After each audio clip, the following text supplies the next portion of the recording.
ഒരിക്കലും ഞാൻ പേരൻസിന് വേണ്ടിയുള്ള ഒരു ക്ലാസ് എടുക്കുകയായിരുന്നു. നമ്മുടെ കുട്ടികളുടെ സ്കൂളിൽ പഠിക്കുന്ന കുഞ്ഞുങ്ങളുടെ പേരൻസിന് വേണ്ടി. ഞാൻ ആ ക്ലാസ്സിനിടയിൽ അവരോടൊരു ചോദ്യം ചോദിച്ചു. ആ ചോദ്യം ഇതായിരുന്നു: നിങ്ങളുടെ മക്കളുടെ കഴിവുകളെ കുറിച്ച്, അവരുടെ സ്കില്ലുകൾ, അവരുടെ എബിലിറ്റീസ്, അതിനെ കുറിച്ച് ഒന്ന് എഴുതാമോ? അപ്പനും ഉണ്ട് അമ്മയും ഉണ്ട്, രണ്ടുപേരും ആ ക്ലാസ്സിലുണ്ട്, എല്ലാ കുട്ടികളുടെയും.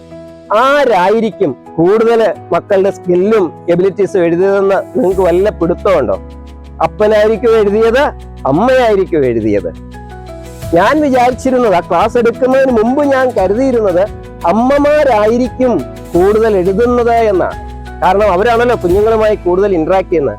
പക്ഷെ എന്നെ അത്ഭുതപ്പെടുത്തിയ കാര്യം ഇതാണ്: അപ്പന്മാരാണ് കൂടുതൽ എഴുതിയത്. എന്നെ വല്ലാതെ അത്ഭുതപ്പെടുത്തി. അപ്പന്മാരെപ്പോഴും കുഞ്ഞുങ്ങളുടെ കൂടെ ഇല്ല. അവര് ജോലിക്ക് പോകുന്നു, വരുന്ന ഇടയ്ക്ക് കുഞ്ഞുങ്ങളെ ഒന്ന് കാണുന്നു, അതിനപ്പുറത്തേക്ക് ഒരു ഇന്ററാക്ഷൻ വരുന്നില്ല. അമ്മമാരാണ് ഭക്ഷണം കൊടുക്കുന്നതും മറ്റെല്ലാ കാര്യങ്ങളും ചെയ്തു കൊടുക്കുന്നത്. പക്ഷെ എങ്കിലും കുഞ്ഞുങ്ങളെ ശരിക്കും നിരീക്ഷിക്കുന്നതും അവരുടെ വളർച്ച കൂടുതലായിട്ട് ആഗ്രഹിക്കുന്നതും, എന്റെ മകനാണെന്ന് അഭിമാനത്തോടെ പറയണമെന്ന് ആഗ്രഹിക്കുന്നതും അപ്പന്മാരായതുകൊണ്ടായിരിക്കാം കുഞ്ഞുങ്ങളുടെ സ്കില്ലുകളും എബിലിറ്റീസും ഒക്കെ അപ്പന്മാര് കൂടുതൽ എഴുതിയത്. ഞാനൊന്ന് ചോദിക്കട്ടെ, നിങ്ങളുടെ ഓരോ കുഞ്ഞുങ്ങളുടെയും എത്ര സ്കില്ലും എബിലിറ്റീസും നിങ്ങൾക്ക് ഇപ്പോൾ എഴുതാൻ പറ്റും? ഒരു പേപ്പർ എടുത്തൊന്ന് എഴുതി നോക്കിക്കേ. അപ്പനും അമ്മയും മാറി രണ്ട് സൈഡിൽ ഇരുന്നിട്ടൊന്ന് എഴുതി നോക്കിക്കേ. ആരാണ് കൂടുതൽ എഴുതുന്നതെന്ന് നമുക്കൊന്നറിയാം.